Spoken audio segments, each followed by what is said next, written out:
Jadi pada awal tahun 1975 terjadi pergolakan di Timor Portugis. Pergolakannya itu kenapa? Karena Timor Portugis oleh pemerintah Portugis diberi kesempatan untuk memerdekakan diri. Tetapi di sana kan ada kelompok-kelompok atau faksinya itu banyak. Terjadilah perang saudara. Jadi di sana ada fraksi yang gede itu ada Fretilin, UDT, APUDT, Trabalista dan lain-lain. Nah, yang menang akhirnya Fretilin. Nah, Fretilin ini berafiliasi komunis sehingga akhirnya lawannya itu lari ke Indonesia. Akhirnya pemerintah kita atau ABRI kita mengirim pasukan di perbatasan untuk menahan itu dan melawannya. Nah, itu namanya dilaksanakan operasi Flamboyant di bawah pimpinan Kolonel Gading Kalbuadi.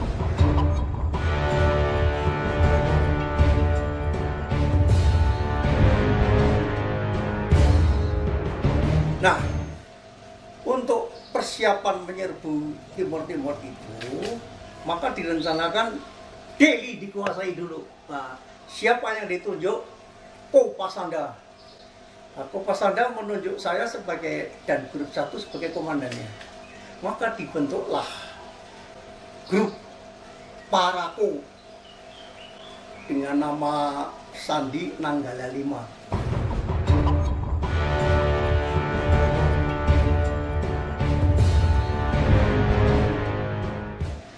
Grup ini itu gabungan, ya.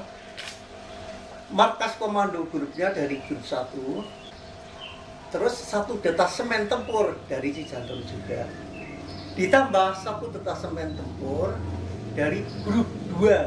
Susunan personelnya gini, komandan grupnya saya waktu itu Letnan Kolonel, wakil saya Mayor Kuntara, terus kasih 1 saya Mayor Mujira Harjo, kasih 2 saja Theo Syafi'i, kasih 3 saya Mayor Ilya Yusuf, kasih 4 saya Lutfi Banser, ya.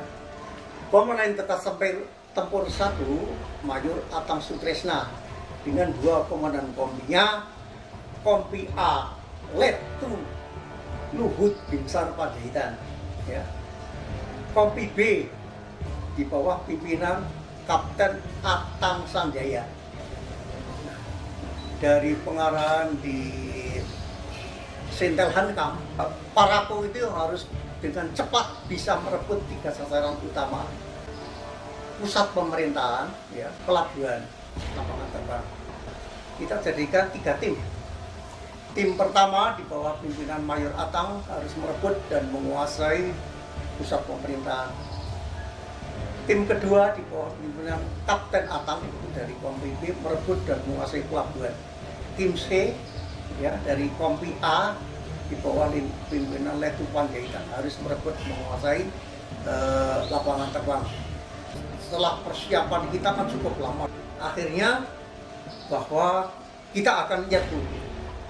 Ya, nyerbu apa tandanya? Itu pertemuan antara Presiden Soeharto dengan Presiden Gerald Ford Presiden Amerika di Denpasar. Malam hari saya dipanggil briefing di Asintel Hankam. Asintelnya kan Mayor Jenderal B. Murdani. Jam 12 malam saya dengan Theo Syafi'i diterima di 12 malam. Intinya itu dari beliaulah kita akan bisa melaksanakan operasi lintas udara. Kira-kira jam 12 siang kita sudah beramai-ramai pergi ke Halim.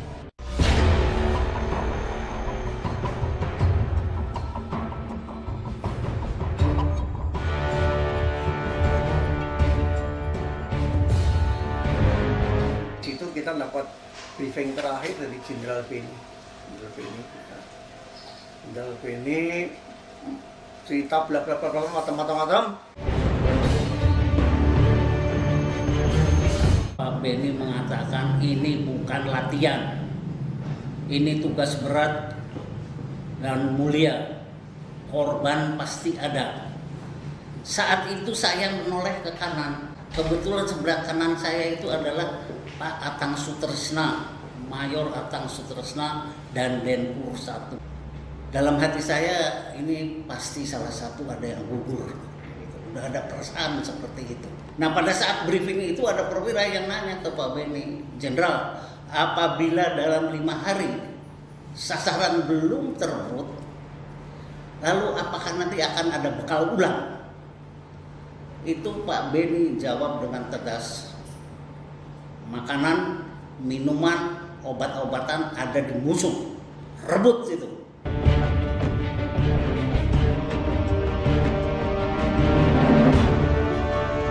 Jadi pada jam 1 siang akhirnya semua anggota itu ya naik pesawat tekan sembarang aja karena kita buru-buru belum tersusun dalam stick ya. Kita terbang ke Iswahyudi. Jadi di Iswahyudi itulah marshaling area kita.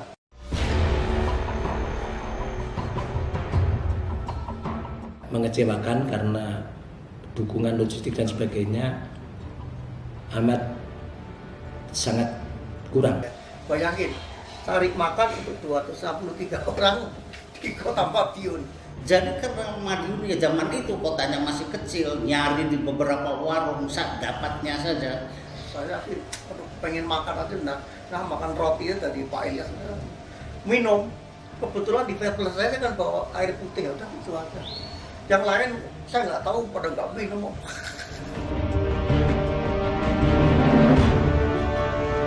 Jam 10 malam kita sudah masuk ke pesawat.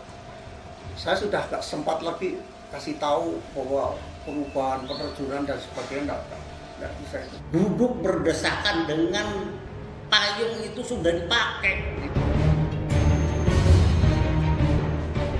Tidak ada satu orang pun yang sanggup naik pesawat itu seorang diri, enggak, tapi dibantu oleh Ada anggota mau kencing aja nggak bisa berdiri, ada yang kencing di celana, berak di celana sampai baunya kemana-mana. Perlu diketahui bahwa penerbangan dari Iswahyudi ke sasaran di Dili itu memerlukan waktu kurang lebih 6 jam. Nah, kenapa kita tentukan di setiap kota Dili? Karena itu tadi keterangan yang selalu kita terima dari Sentral Hankam itu tidak jelas satu semua.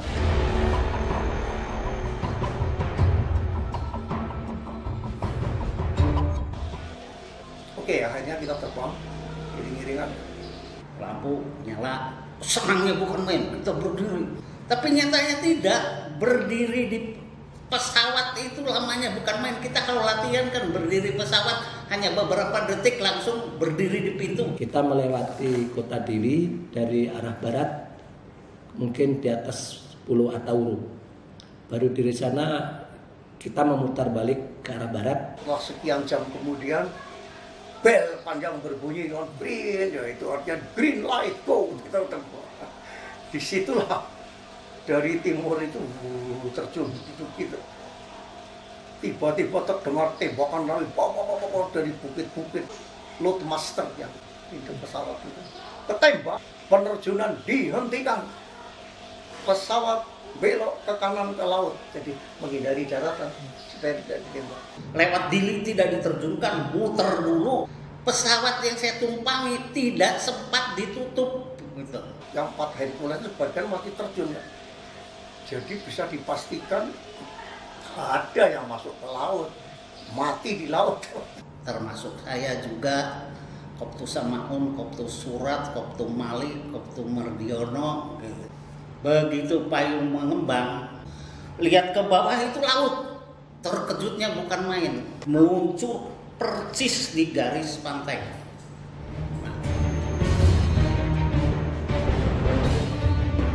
Sambil agak terduduk gitu, larasnya itu masuk ke pasir.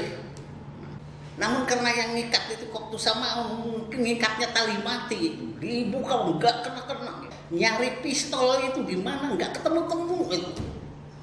Waduh, itu betul-betul rasanya itu menyesal kenapa enggak semua dilakukan sendiri ya. Nah terus sambil berbaring saya ambil sangkur itu diiris talinya, terus kemudian saya ambil itu senapan, tapi karena penuh pasir macet. Nggak sambil tiarap gitu miring, saya kokang pakai kaki, bedak gitu. Tembakan bunyi. Saya nengok ke laut. Nah lihat itu pada Samsudin itu, nongol dia teriak tolong, gitu. Nanti hilang lagi, tolong gitu terus. Maju ke sini terus, saya melindungi kamu. Dia terus sambil jalan itu. Ya. Akhirnya dari pantai terus rebah ke Caprian. Nah, akibat penghentian penerjunan dan pesawat dialihkan arahnya, itu tadi 72 orang anggota grup Parapu Nanggala 5 gagal terjun. Akhirnya yang 72 orang itu mendarat di Kupang, 5 hari kemudian dia terjunkan di Pako. Jadi hampir semua anggota saya yang terjun di Kota Dili itu mengalami pertempuran man to man, jadi orang menghadapi orang itu. Payung saya menyangkut di kabel listrik. Saya menyadari musuh begitu banyak. Posisi saya masih gendong radio dan perlengkapan tempur saya begitu berat. Saya mendengar peluit, saya langsung berdiri mendatangi suara peluit tadi. Ternyata danton saya Capamar tadi nyangkut di pohon mangga. Menyerang daripada sasaran itu. Salah satu penembak roket launcher saya, Koptu Madrais, dia berdiri, dia akan menembak dengan EL ke sasaran itu. Perintah saya, jangan menembak. Perintah dari pimpinan adalah merebut dan menguasai. Jadi kalau tower tersebut kita hancurkan, kemungkinan tidak bisa dipakai oleh kita selanjutnya. Yang namanya Atang Sanjaya itu baru mendarat kecantol ditembak, luka parah kan Atang Sanjaya itu. Abidin Oman bilang, rebus saya, ikuti saya. Nah terus anggotanya tuh teriak, Pak Bambang, Abidin Oman kena. Saya mau bergerak ke sana, Kopral Asep ngomong, Pak Bambang, Pak Muji kena. Di mana ini Pak? Saya ke Pak Muji itu ngegeletak gitu. Terus kebetulan saya lihat ada mobil pickup lewat, Sep, tembak Sep. Gitu. Asep ditembak, kena itu ya. Mobilnya ke kiri, prok berhenti. Itu Pak Muji itu saya gotong, saya lempar gini aja ke Pak Pickup. Lihat dokter Asep mengobati Pak Muji itu hanya ditempelin ini aja. Di sini di plester, di sini plester. Lo kok gitu? Obat-obatannya nggak ada yang dibawa katanya. Lah pada kemana obat-obatannya? Bintara saya yang bawa. Iya kemana orangnya? Nggak tahu gimana. Ya, kira-kira sekitar jam 8 ya, dengan radio Motorola yang saya pegang, saya bisa kontak beberapa perwira mengatakan Letnan Capamar tadi sudah ada di pelabuhan, menguasai pelabuhan. Letnan Dua Narko di lapangan terbang menguasai pelabuhan. Sebagian saya tidak bisa kontak dengan Atang Sutresna, ya terang dia ketembak, ukur kan. Ada yang teriak lagi, Pak Bambang, ini Pak Atang Sutresna kena. Lari lagi saya. Itu jenazahnya Pak Atang itu saya guling-guling, Kang Atang, ya kata anak buah, udah Pak udah buru-buru. Terus ada perintah dari Pak Gito, Bang kamu saya jadikan komandan Kompi B, pesan beliau titip Kompi ini, kalau moralnya baik baru kamu lapor saya siap komandan. Dan satu lagi saya titip anggota yang jiwanya agak terganggu. Nah, jadi itu kelas baliknya pada saat penerjunan ada anggota yang terjun itu persis di atapnya gedung gubernuran itu. Dia menyaksikan pertempuran, air minum habis, akhirnya minum air kencing sendiri. Jiwanya agak terganggu. Dititipkan ke Kompi saya. Tiba-tiba radio saya bunyi.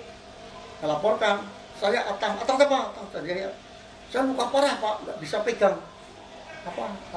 Motorola. Loh itu Pak, bisa nggak Bang kamu?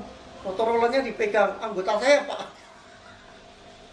Terus dia lapor Atang, Pak, Atang Sutresna gugur. Waduh, kemudian kira-kira jam 10 saya melihat pesawat Hercules lewat lagi menerjunkan batalion 501 Kostrad dengan markas brigadenya. Itulah akhirnya selesai saya anggap perebutan sasaran yang ditentukan oleh atasan itu udah kita kuasai. Jadi pusat pemerintahan, pelabuhan, dan lapangan terbang.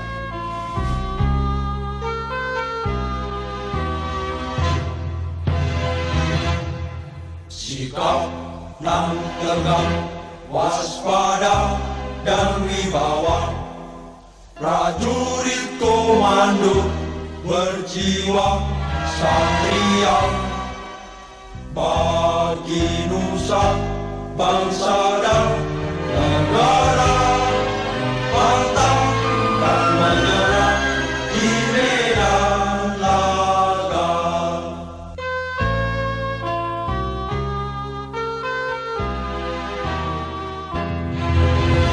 Bawa berwarna sang panji di atas persada negeri kami. Demi Tuhan kami ini berjanji, rela binasa membela Bu Pertiwi. Indonesia kami puja, tanah air kami cinta. Baret merah jiwa hamba, sudah janji kita semua